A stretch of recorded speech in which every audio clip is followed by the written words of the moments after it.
entrer dans sa présence ce matin et déclarer que toute grâce et tout nom parfait viennent du Seigneur. On va entrer dans sa présence ensemble. Bienvenue Église Imagine, on croit vraiment que la présence, la bénédiction du Seigneur est sur nous. Et on veut déclarer toute grâce, tout don parfait viennent du Père. La Bible dit du Père des Lumières. Et on juste prophétise ça sur vous en introduction. Tout don parfait, toute grâce excellente viennent de toi. Tout don parfait, toute grâce excellente viennent de toi, viennent de toi. Tout don parfait, toute grâce excellente viennent de toi, viennent de toi. Tout don parfait, toute grâce excellente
à genoux devant toi, j'abandonne tout,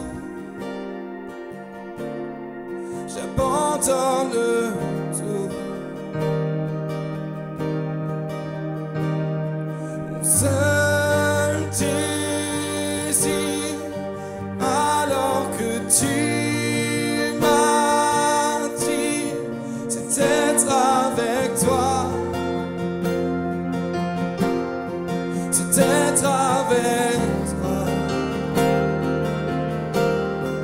Je m'abandonne, je m'abandonne, je veux te connaître plus, je veux te connaître plus, je m'abandonne, je m'abandonne, je veux te connaître plus, je veux te connaître plus. Ta grâce, par ta grâce, viens inonder mon âme. J'ai besoin de toi, j'ai besoin de toi. Bras ouverts, tu entends ma prière, tu parles à mon cœur, tu parles à mon cœur. Je m'abandonne, je m'abandonne, je m'abandonne, je veux te connaître plus, je veux te connaître plus, je m'abandonne, je m'abandonne, je veux te connaître plus, je veux te connaître plus. Voici, à genoux devant toi, j'abandonne tout, j'abandonne tout. Mon seul désir, alors que tu m'as dit, c'est d'être avec toi, d'être avec toi. Les bras ouverts, les bras ouverts, tu entends ma prière, tu parles à mon cœur, tu parles à mon cœur. Je m'abandonne, je m'abandonne, je veux te connaître plus, je veux te connaître plus, je m'abandonne, je m'abandonne,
Seigneur Père éternel, ce matin nous voulons chanter, nous voulons proclamer que tout nous vient de toi.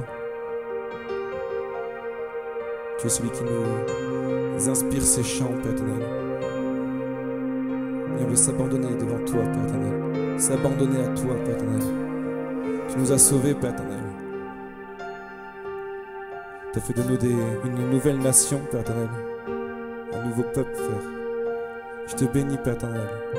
Parce que toute chose est nouvelle en toi, Père, pour chacun d'entre nous. Je te remercie parce que chaque jour tu renouvelles tes bénédictions sur nos têtes, Père éternel. Chaque jour tu fais lever le soleil, Père éternel. Tu as l'univers et les planètes entre tes mains, Père éternel. Tu as réglé la rotation de chaque planète.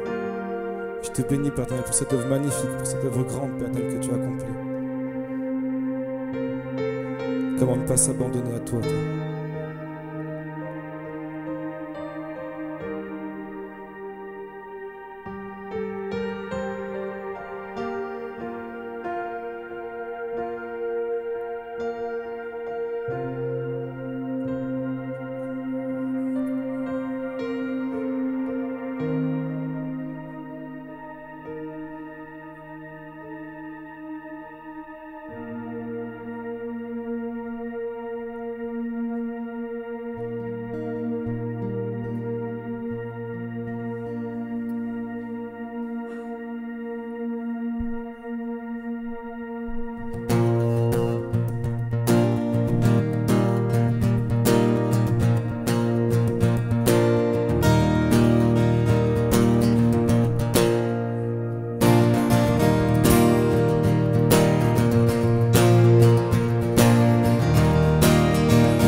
J'ai vu l'ennemi s'effondrer,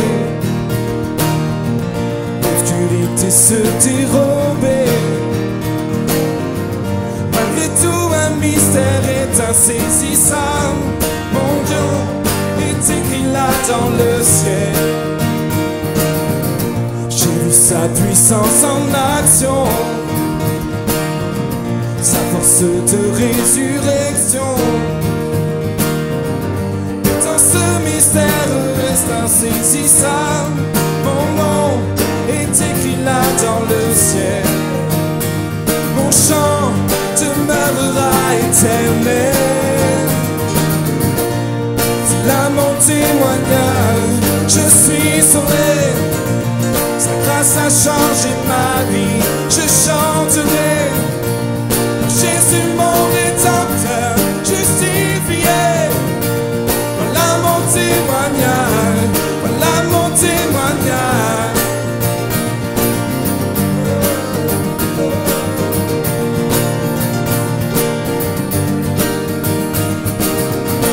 Rassemblons-nous devant celui qui par son sang nous a franchis. Adorons le Père, le Fils et le Saint-Esprit. Mon Dieu fera ce qu'il a promis. En lui, tout est déjà accompli. C'est là mon témoignage. Je suis sauvé. Sa grâce a changé ma vie. Je chanterai dans Jésus mon rédempteur, justifié. Voilà mon témoignage. Voilà mon témoignage.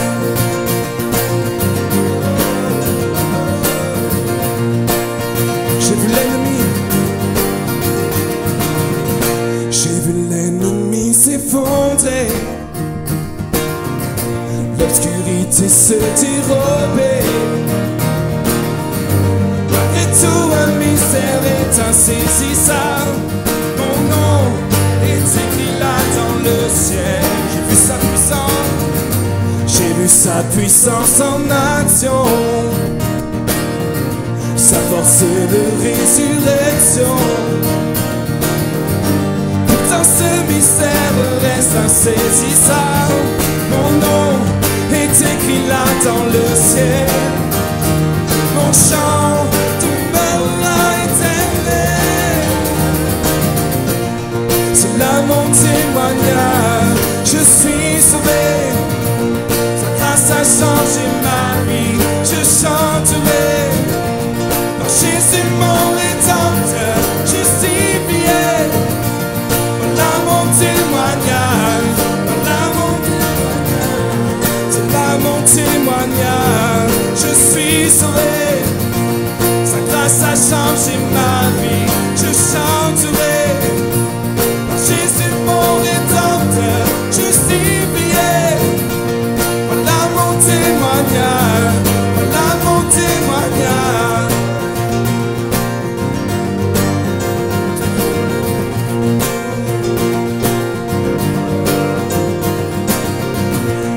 Je vis, tu agis. Le meilleur est à venir. Tant que je vis, tu agis.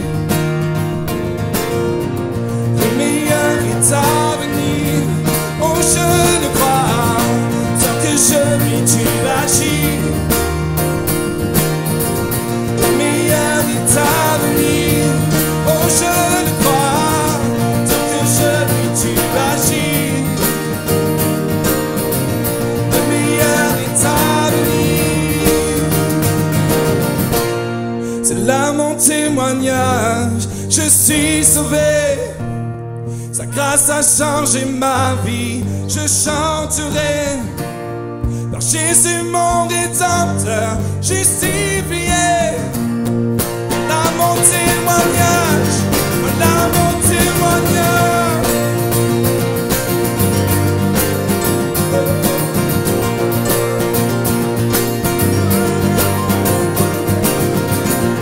C'est là mon témoignage, je suis sauvé.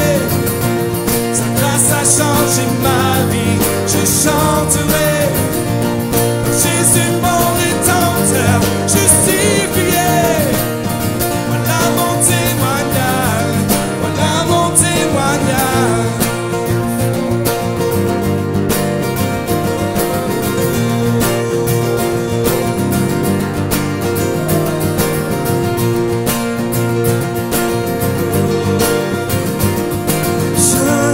J'invoquerai le Seigneur, car lui seul est tout puissant pour sauver.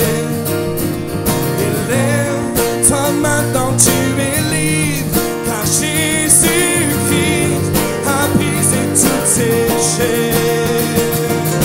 J'invoquerai le Seigneur, car lui seul est tout puissant pour sauver. Élève-toi maintenant, tu es libre, car Jésus-Christ a brisé toutes tes chaînes. Oh.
chaînes. Juste maintenant, recevez prophétiquement votre libération, votre bénédiction, votre guérison. Il touche vos vies ce matin. Brise toutes tes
louange et gloire à jamais.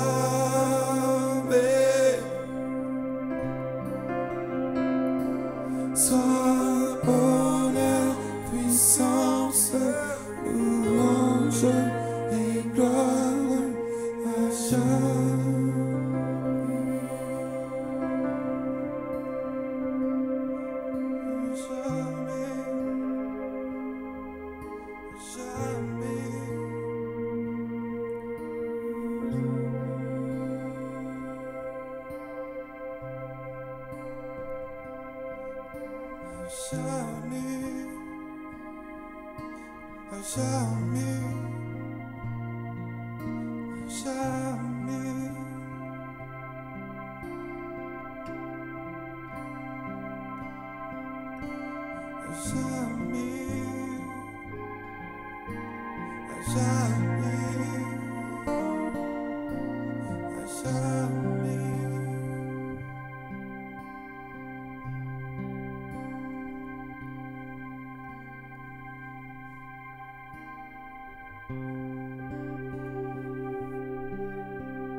Faire l'impossible.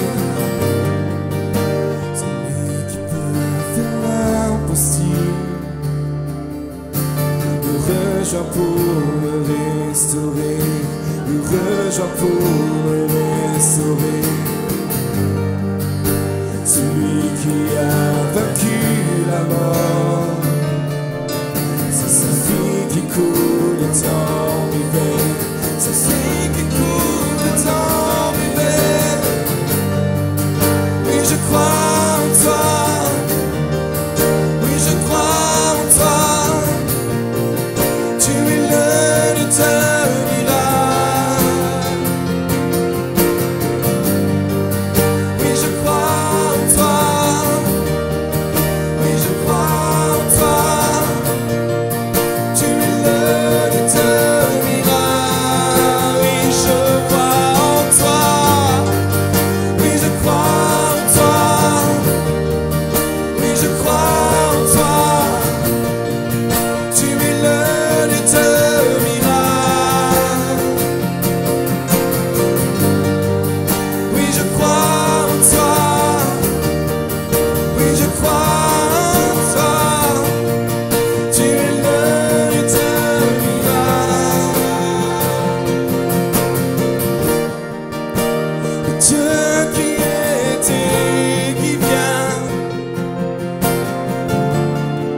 sauver. Dieu qui redonne la vie, tu es le Dieu de miracle, tu es le Dieu de miracle. Oui, je crois en toi, oui, je crois en toi, tu es le Dieu de miracle. Oui, je crois en toi, oui, je crois en toi, tu es le Dieu de miracle. Chantons ensemble, oui, je crois en toi, oui, je crois en toi, tu es le Dieu de miracle. Oui, je crois en toi, oui, je crois en toi,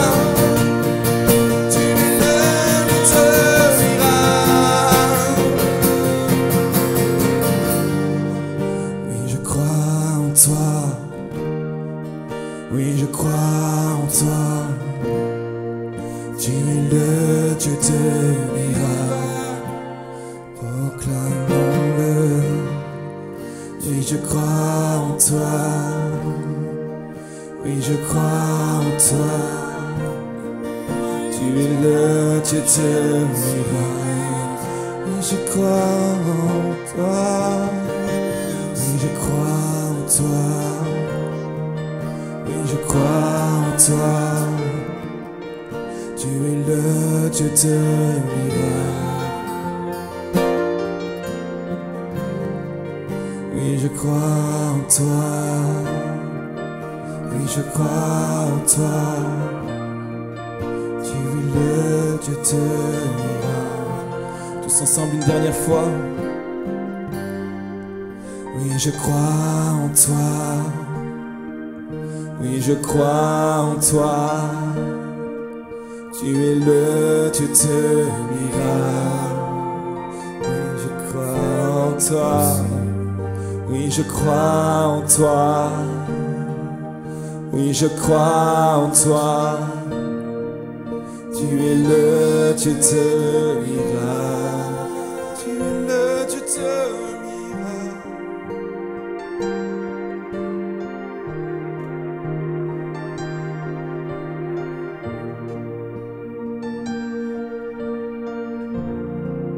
Tu es le Dieu de miracle.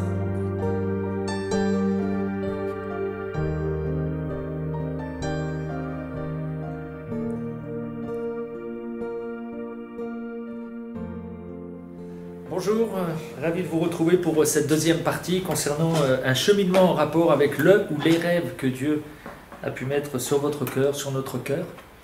Donc on a vu dans cette première partie la vie de Joseph avec quelques parallèles au sujet de Jésus.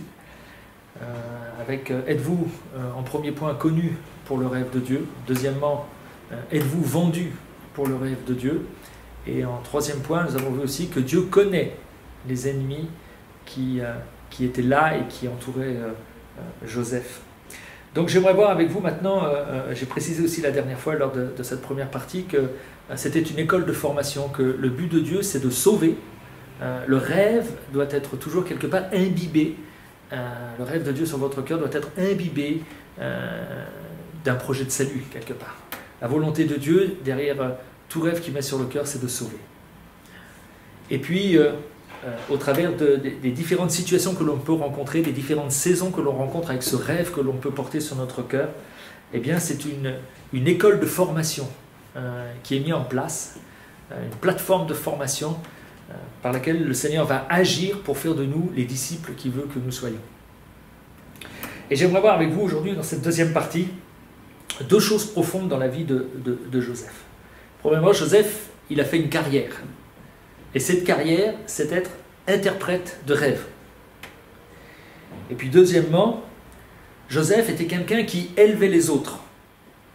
Il ne comprenait pas encore son rêve, il n'en mesurait pas la portée, il était seul avec ses rêves qu'il avait reçus, qu'il avait partagés, qui lui ont coûté cher. Mais pendant toute cette phase, il est toujours en train d'encourager les autres. Et c'est peut-être là que se trouve dans la vie de peut-être beaucoup ou peu, je ne sais, de croyants, le problème. C'est aide les autres. Pour moi, ça va avec ce qu'il est dit dans l'évangile de Matthieu au chapitre 6 et verset 33. « Cherchez premièrement le royaume de Dieu et toutes ces choses dont vous avez besoin, eh bien Dieu y pourvoira. » La volonté de Dieu, c'est que nous ne soyons pas centrés sur nous-mêmes, que nous puissions accomplir à tout prix, à tout bout de champ, par toutes sortes de moyens, le rêve que Dieu a mis sur notre cœur, comme si c'était une fin en soi. Non, la volonté de Dieu, c'est que nous puissions porter le rêve qui est là sur notre cœur, mais pendant le temps qui nous est donné, qui nous est imparti, eh bien c'est de lever la tête et d'être aussi soucieux des autres, de ceux qui nous entourent, d'être soucieux du rêve que les autres peuvent porter sur leur cœur. Donc le problème que rencontre Joseph devient un moyen de rejoindre les autres. C'est pas fabuleux? Les problèmes que nous pouvons avoir, que nous pouvons rencontrer dans notre vie en tant que croyants, peuvent devenir un moyen de rejoindre les autres. C'est intéressant de voir que Joseph pouvait comprendre les rêves des autres et en faisant cela, il a pu quelque part entrer dans ce que ses rêves voulaient dire. Je répète, Joseph pouvait comprendre le rêve des autres et en faisant cela, il a pu entrer dans ce que ses rêves voulaient dire. Ce n'est pas nous qui pouvons accomplir par nous-mêmes le rêve que Dieu ou les rêves que Dieu a pu mettre sur notre cœur. C'est lui qui va nous y faire entrer. Ce n'est ni par force ni par puissance, mais par l'Esprit du Seigneur. Nous ne pouvons pas faire avancer le royaume de Dieu par la chair, mais seulement par l'Esprit. Nous ne pouvons pas amener les prophéties, les paroles qui ont pu être prononcées sur chacun d'entre nous par nous-mêmes. C'est Dieu qui accomplira ces choses. Et avant que cet accomplissement ne finisse par arriver sous une forme ou une autre, eh bien Dieu nous demande d'être soucieux de ceux et de celles qui nous entourent. Donc c'est intéressant de voir que ce n'est pas après avoir vécu l'accomplissement de ses propres rêves que Joseph va pouvoir devenir un interprète de rêves. Non. On va voir pourquoi Joseph est qualifié pour pouvoir interpréter les rêves des autres. Quand on prend Genèse au chapitre 40, et à partir du verset 1 à 23, donc on va peut-être pas lire les 23 versets, mais il y a différents versets dans ce passage qui nous montrent que Joseph est sollicité pour expliquer des rêves. Il y a le rêve du boulanger de Pharaon, du goûteur de vin de Pharaon qui sont avec lui en prison. Ils ont aussi des rêves, ils demandent à Joseph, ils ont eu écho de ses qualités et ils lui demandent de pouvoir interpréter leurs rêves. Et l'attitude de Joseph est très intéressante là-dedans. Parce que ça soit avec ces deux personnages ou plus tard, auprès de Pharaon qui fera lui-même un rêve et personne ne pourra interpréter son rêve, Joseph sera amené à la cour pour pouvoir l'interpréter. Et à chaque fois, Joseph laissera entendre, premièrement, que ça ne peut pas venir par lui ou de lui l'interprétation de ses rêves. Dans ce chapitre 40, il stipulera à maintes reprises qu'il a, je vais paraphraser ça, mais qu'il a besoin d'aller auprès de Dieu pour recevoir l'interprétation de ce rêve. Il ne s'appuiera jamais sur sa perspicacité, il ne s'appuiera jamais sur les expériences passées, il ne s'appuiera jamais sur le don en soi qu'il a pu recevoir comme si c'était une fin. Non. Le don est au service du donateur. La capacité de est au service du donateur. Ne nous appuyons pas sur le don qu'on a pu recevoir, ne nous appuyons pas sur les capacités qui peuvent être les nôtres, ne nous appuyons pas sur les expériences passées, mais appuyons-nous toujours sur celui qui est la source, à savoir Jésus. Je crois que c'est pour ça qu'à chaque fois qu'Israël a été conduit au combat, le pasteur en a parlé dans l'un de ses messages, à certains moments, Dieu demandait au peuple d'Israël de vouer par interdit tout ce que possédaient les ennemis. Puis dans d'autres passages, alors qu'ils mènent d'autres guerres, il va leur demander de prendre tout ce qu'il y a. Et ça m'a toujours interpellé parce qu'en fait, chaque combat était différent et les attentes de Dieu étaient aussi différentes à chaque fois. Le peuple et les dirigeants à ce moment-là, qui étaient à la tête du peuple d'Israël, devaient faire ce que Dieu leur disait de faire à chaque combat qui se présentait à eux. Ils ne s'appuyaient pas sur l'expérience d'un combat mené pour le mener de la même manière par la suite. Et je crois que c'est ça la vie du disciple, c'est qu'il ne s'appuie pas sur ses capacités, sur ses dons, sur ses expériences, mais il s'appuie toujours sur son Seigneur, pour savoir ce que celui-ci attend de lui, eh bien dans le temps présent. Vous savez, en tant qu'enfant de Dieu, c'est important de pas seulement, lorsque nous partageons ensemble, de nous rappeler qu'il y a 20 ans, qu'il y a 30 ans, voici ce que le Seigneur a fait. C'était bien ce qu'il a fait hier. C'était la nourriture d'hier. Mais Dieu veut nous parler aujourd'hui. Dieu veut nous nourrir aujourd'hui avec une nourriture fraîche, bonne, pour le temps présent. Donc, ne nous racontons pas d'histoire avec seulement les événements du passé, mais qu'est-ce que Dieu est en train de te dire aujourd'hui? Qu'est-ce que Dieu veut faire avec toi aujourd'hui? Qu'est-ce que Dieu attend de toi aujourd'hui? Parce qu'il est le Dieu d'hier, il est le Dieu d'aujourd'hui, il est le Dieu de demain. Et c'est important que nous soyons à l'écoute du Seigneur pour être aussi ses instruments entre ses mains pour rejoindre nos contemporains d'aujourd'hui. La manière dont les choses se faisaient hier, très souvent, ne passe plus aujourd'hui. Le message restera le même, le contenu restera le même, mais la manière, la forme sera différente et devra, pour la plupart du temps, être différente. Et c'est important de nous adapter eh bien, à ce que le Seigneur peut attendre de nous dans ces moments-là. Donc, c'est intéressant de voir que Joseph est équipé pour ce ministère. Joseph est équipé pour interpréter le rêve des autres. Au chapitre 40, donc, et nous voyons au verset 8, il est dit, ils lui répondirent, nous avons fait un rêve, il n'y a personne pour l'expliquer. Joseph leur dit, n'est-ce pas à Dieu qu'appartiennent les explications? Racontez-moi donc votre rêve. Et puis au chapitre 41, versets 15 et 16, le Pharaon dit à Joseph, j'ai fait un rêve, personne ne peut l'expliquer, mais j'ai appris que tu peux expliquer un rêve qui t'est raconté. Et Joseph répondit au Pharaon, ce n'est pas moi, c'est Dieu qui donnera une réponse favorable eh bien, au Pharaon. Et nous lisons encore au verset 38, et le Pharaon leur dit, pourrions-nous trouver un homme comme celui-ci ayant en lui l'Esprit de Dieu? Donc Joseph est un exemple pour nous comme l'est Jésus qui a dit « Je ne fais que ce que je vois faire auprès du Père, je ne dis que ce que j'ai entendu de la part du Père. » Et Joseph s'en remet toujours à Dieu pour pouvoir interpréter les rêves avec les différentes personnes qui sont confrontées au fait de ne pas pouvoir expliquer le rêve qui est le leur. Donc c'est important que nous nous appuyions sur le Seigneur plus que sur nos capacités ou sur le don que nous avons pu recevoir. On pourrait traduire ça comme ceci. Joseph dit en fait, je vais aller vérifier avec lui et ensuite je vous raconterai ce qu'il en est. Et peut-être que, même pas peut-être, j'en suis persuadé, dans nos relations les uns avec les autres, soyons prompts à écouter l'un à parler et puis tout simplement avec celui ou celle qui nous partage quelque chose, de nous tourner ensemble vers le Seigneur et dire Seigneur, nous t'apportons ces choses, nous nous en remettons à toi, conduis-nous, dirige-nous, instruis-nous selon ce qui se passe en ce moment ou autre, parce que nous dépendons du Seigneur et non pas des capacités qui peuvent être les nôtres. Donc Joseph ne s'appuie pas sur ses propres capacités, il dépend de Dieu. Et ça, je pense que c'est se positionner pour le miracle. En étant toujours dépendant du Seigneur, on se positionne en vue eh bien, du miracle. Il nous faut, avant d'agir, une démonstration de ce qui se passe dans le ciel. Joseph avait besoin de savoir ce que Dieu en disait avant tout. Et le frère qui a parlé dernièrement, le pasteur de l'église Hillsong, nous a rappelé avec les noces de Cana que le miracle, c'est un mouvement qui venait du haut vers le bas. Et nous devons aller chercher le conseil de Dieu, la pensée de Dieu, qui vient d'en haut pour aller vers le bas. Et jamais dans l'autre sens. Et donc, Joseph est un exemple extraordinaire dans cette démarche. Il cherche à savoir ce qui se passe avant tout dans le ciel, avant de partager quoi que ce soit. Jésus a dit la même chose à ses disciples.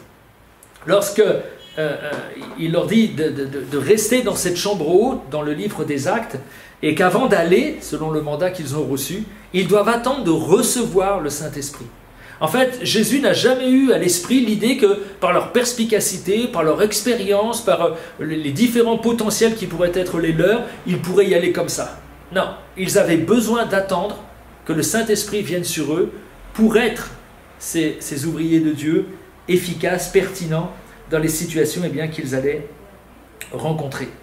Donc, c'est un confinement aussi, j'ai envie de le dire, que les disciples ont vécu pendant 10 jours dans cette chambre haute.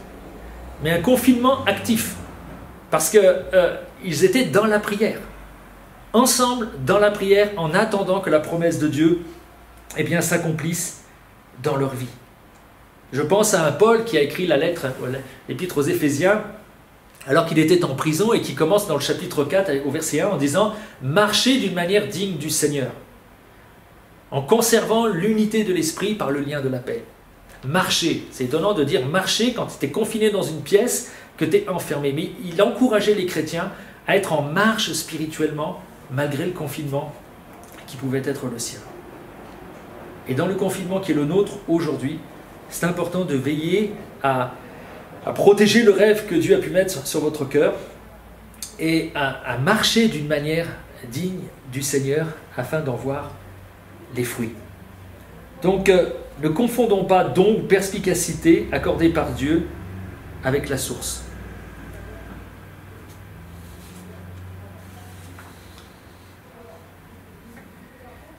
Je crois que Dieu attribuera quelque part un ministère ou autre dans l'Église à celui ou à celle qui, en dépit de toutes les difficultés ou épreuves, va honorer les ministères confiés à ses frères.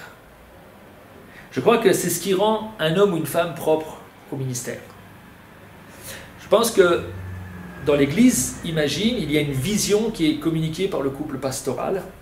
Il y a un rêve qui est là sur leur cœur et qui est communiqué. Et la volonté de Dieu, c'est que, comme Joseph, avant qu'il ne puisse avoir l'interprétation de ses propres rêves ou vivre ses propres rêves, eh bien, il a servi le rêve des autres. Et je peux qu'inviter l'Assemblée, et c'est comme ça que nous nous inscrivons avec mon épouse, c'est vraiment de nous dire comment nous pouvons servir le rêve qui est là dans l'Église Imagine, comment nous pouvons contribuer à l'accomplissement du rêve qui est là dans l'Église Imagine. Et si peut-être vous ne connaissez pas le rêve ou ce qu'il y a sur le cœur du groupe pastoral, je peux que vous inviter à aller vers eux pour connaître le rêve qui est là sur leur cœur, pour devenir à votre tour un instrument de Dieu pour amener quelque part à exécution le rêve qui est là. Je crois que c'est la volonté de Dieu dans l'école de formation qui est la nôtre, de pouvoir honorer, de pouvoir aider ceux qui sont autour de nous à entrer dans les rêves qui est le leur. La Bible nous dit dans 1 Timothée 3,10 qu'on les mette d'abord à l'épreuve et qu'ils exercent ensuite, par exemple, le diaconat s'ils sont sans reproche. Je crois que la volonté de Dieu, avant que nous entrions nous-mêmes dans un service, un ministère, une tâche, quelle qu'elle soit de la part du Seigneur, de ce qu'il a pu mettre sur notre cœur, c'est qu'est-ce que je peux faire tant que ces choses ne s'accomplissent pas? Comment je peux être utile? Comment je peux aider? Comment je peux être perspicace pour que le rêve de celui ou de celle qui est à côté de moi puisse être vécu? Donc je crois que c'est important d'apprendre à accepter les dons reçus. Tu as sûrement reçu un don ou des dons, peu importe, par le Saint-Esprit. Et ces dons sont là pour t'aider les autres aussi à trouver leurs dons et leur appel. Et c'est intéressant de voir qu'un homme comme Joseph a des rêves, mais il est esclave.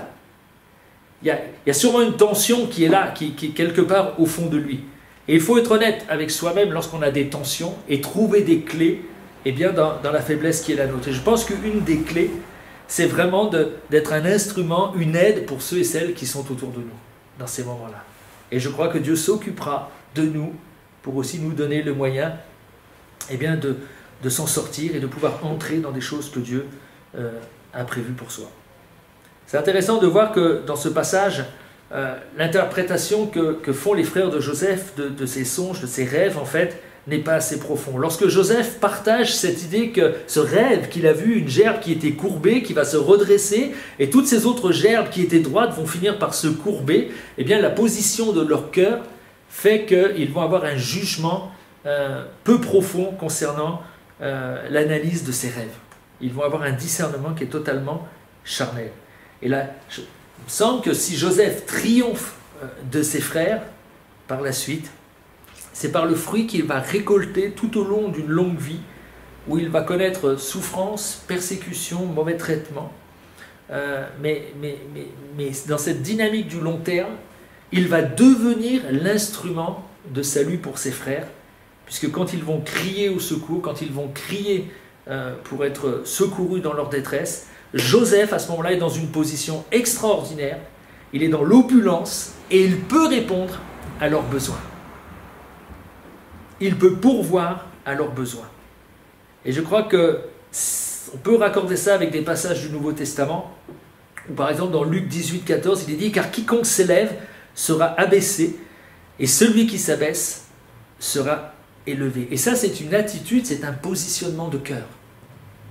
Et c'est une clé aussi pour vivre le miracle. C'est une clé pour vivre le rêve que Dieu a pu mettre sur votre cœur. C'est d'être sensible aux rêves des autres. C'est d'aider les autres à entrer dans leurs rêves. C'est d'aider les autres à entrer dans leurs dons, dans leur appel. Et alors que tu es soucieux, en levant les yeux pour ceux et celles qui t'entourent, le Seigneur s'occupe de toi pour te faire entrer dans ce que lui, il a prévu concernant ton avenir. Et pendant ce temps, positionnons-nous dans le bon sens, dans la bonne direction, afin de vivre des choses extraordinaires. Hébreux 2, 6, 10 nous dit, et particulièrement le verset 10, « Il convenait en effet à celui par qui et pour qui tout existe, et qui a conduit beaucoup de fils à la gloire, d'élever à la perfection par la souffrance l'auteur de leur salut. » Il nous est parlé là, bien sûr, de Jésus, qui a été élevé à la perfection, mais par la souffrance par laquelle il est aussi passé. Jésus est venu non pas soucieux de ses propres intérêts, mais soucieux d'accomplir la volonté de Dieu, soucieux de chacun d'entre nous, et en agissant de cette manière-là aussi, en nous montrant cet exemple, il a été lui-même élevé. Vous pourrez lire aussi Philippiens 2, 5, 9, verset 9, où il nous est dit, c'est pourquoi, parce qu'il s'est abaissé, c'est pourquoi Dieu, l'a souverainement élevé. Et je termine avec ce quatrième point qui est de raconter une nouvelle histoire. Raconter une nouvelle histoire. Dans Genèse 45, versets 4 à 8, nous voyons que Joseph confronte ses frères. Il va finir par révéler son identité. Est-ce que nous pouvons raconter une nouvelle version de notre histoire? Joseph a une histoire qui nous semble tragique, chaotique, mais en parallèle, de belles choses s'accomplissent avec lui. Mais à chaque fois qu'il sort la tête de l'eau, on lui replonge la tête sous l'eau. Il pense qu'il va sortir de prison, mais on le remet en prison. Est-ce que Joseph, à la fin, au bout du compte, pourra dire à ses frères, « Ce n'est pas vous qui m'avez envoyé ici, mais c'est Dieu. » Il peut raconter une nouvelle histoire. Il ne raconte pas l'histoire d'une victime. Il en est une, pourtant. Mais ce n'est pas de cette manière-là qu'il raconte son histoire. Il ne met pas de culpabilité sur les autres, il ne met pas de culpabilité sur ses frères. Il réécrit le scénario de sa vie, et il y a un nouvel héros dans cette histoire, c'est Dieu. Il réécrit son histoire, il réécrit le scénario de ce qu'il a connu jusqu'à là. Est-ce que j'ai la même perspective ? Ça laisse sous-entendre que l'adversité est un tremplin pour moi aujourd'hui. Les difficultés sont un tremplin pour moi aujourd'hui. Je sais qu'il faut un laps de temps. J'ai connu des situations difficiles. J'ai connu des trahisons, des déceptions, des douleurs. J'ai connu et j'ai pu faire vivre cela à d'autres. On ne se rend pas toujours compte. Mais ce qui est sûr, c'est que de quelle manière je vais reparler de ces choses-là? Et c'est là qu'on sait si Dieu a fait une œuvre dans notre cœur ou pas. Est-ce que j'en parle avec aigreur, animosité? Est-ce que je parle des faits avec une forte tension en moi? Ou est-ce que je peux, après un cheminement avec ce que Dieu a pu mettre sur notre cœur, est-ce que vous pouvez parler de ce qui a été vécu en racontant cela d'une nouvelle manière? Quand tu racontes ton histoire, ton rôle de victime doit diminuer. Pendant ces 13 années, je pense que Joseph est un homme qui réécrit le scénario de sa vie. Le premier rôle dedans, c'est Dieu, et c'est non le fait d'être une victime. S'il avait adopté cette position de victime, je pense qu'il aurait cédé à la femme de Potiphar. Vous savez que dans cette histoire, à un moment donné, il est sollicité par la femme de son maître, qui lui demande de coucher avec elle. Et Joseph va adopter une position forte, en disant, en repoussant cette tentation, en repoussant la sollicitude de cette femme, en disant qu'il ne veut pas pécher contre Dieu ni contre son maître qui a confiance en lui. Et je pense que si nous sommes une personne qui est dans une position de victime, nous pouvons faire le choix de céder à toutes sortes de tentations qui sont autour de nous. Lui, il a pris une position, une posture. Il s'est positionné intérieurement pour dire non, parce qu'il n'était pas dans une position de victime, il était dans une position où il était en train de servir Dieu. Oui, il est esclave en Égypte. Mais dans cette position-là, il est avant tout en train de servir Dieu. Il interprète le rêve des autres. Ses maîtres, que ce soit en prison ou le mari de Potiphar, a confiance en lui parce que c'est un homme fidèle, c'est un homme loyal, c'est un homme juste dans tout ce qu'il fait. Et je crois que Joseph a fait le choix de ne pas être une victime. Il a fait le choix de servir Dieu. Et la soumission à Dieu, le terme soumission qui est souvent galvaudé, c'est choisir de servir Dieu. C'est un choix que de se soumettre. Joseph a fait le choix de se soumettre. Et là, nous n'avons pas affaire à la mentalité d'une victime, mais d'un homme qui s'est positionné d'une certaine manière afin de pouvoir entrer dans les rêves que Dieu lui avait communiqués, afin de pouvoir entrer dans les choses que Dieu avait prévues d'avance. Il a protégé tout cela. Joseph dira à ses frères, ne vous en faites pas pour ce qui s'est passé. Ne vous en faites pas. Ce n'est pas vous qui m'avez amené là, mais c'est Dieu. Et Joseph, en disant cela, est en train de dire « Je ne changerai en rien ce scénario. » C'est incroyable. Je ne changerai en rien tout ce parcours que je viens de vivre. Parce qu'aujourd'hui est le jour du salut. Pour Jacob, pour ses fils et pour tout le peuple. Alors peut-être nous sommes invités à accueillir chacune des saisons qui se présentent devant nous. À ne pas spécialement nous focaliser sur la douleur, sur les difficultés que nous traversons, mais à nous attendre, à voir le Seigneur agir d'une manière ou d'une autre.